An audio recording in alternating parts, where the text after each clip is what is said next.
Welcome back, brothers and sisters. I am Braden. This is Langley Outdoors Academy, and thank you for stopping by.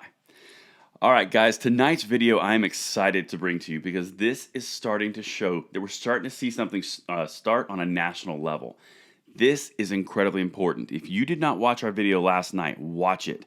It's about Oregon and how a court there basically said, hey, retailers, you can't discriminate against people because they're 18 to 20 just because you don't want to sell them guns. Legally, they're allowed to, therefore you are discriminating against an age group, and that is the key.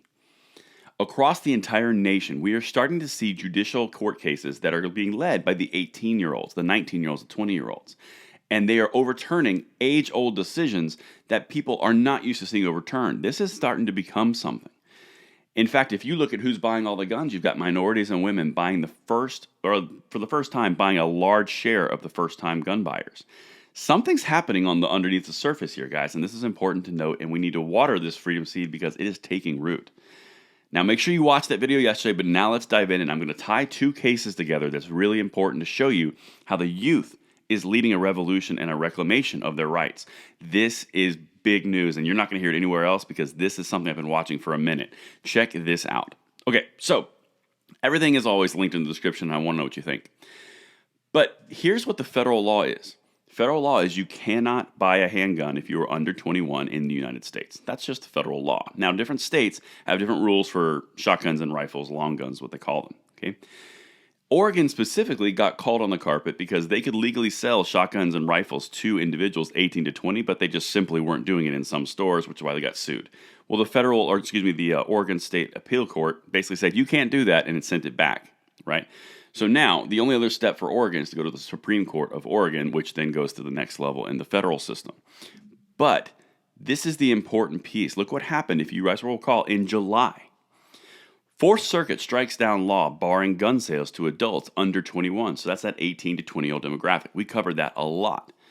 Now, if you recall, this entire ban, or the overturn of this ban, was rendered moot, not because it was not a justified ruling, not because the ruling was right or wrong, but because the individual who started the lawsuit aged out of the actual lawsuit's effect. So she started at 18, she became 21 before the judgment was able to be finished. Basically, 3 years elapsed and it no longer applied to her because she was now 21. That was what they said. The important piece here is it's not like they ruled on the judgment. They just said it was moot because she aged out. That's important.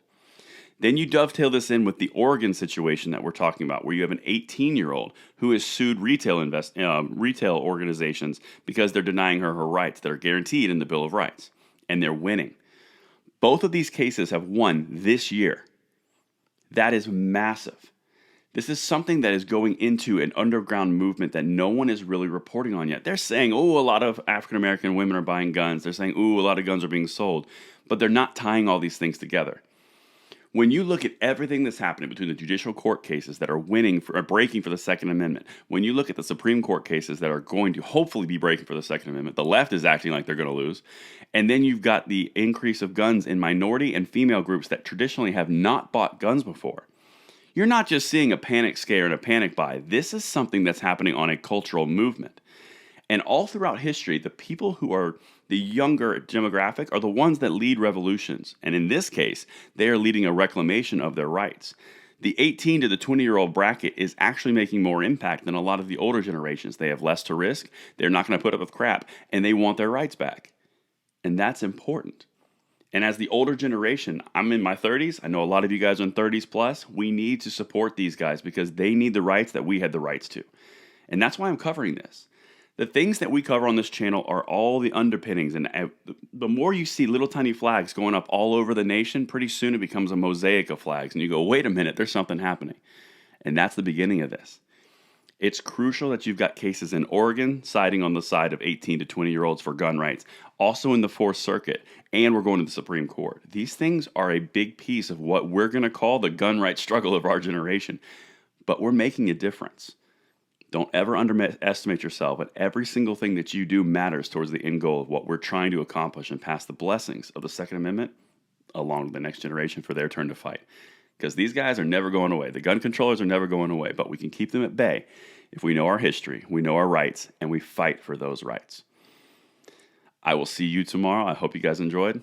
Look forward to hearing from you.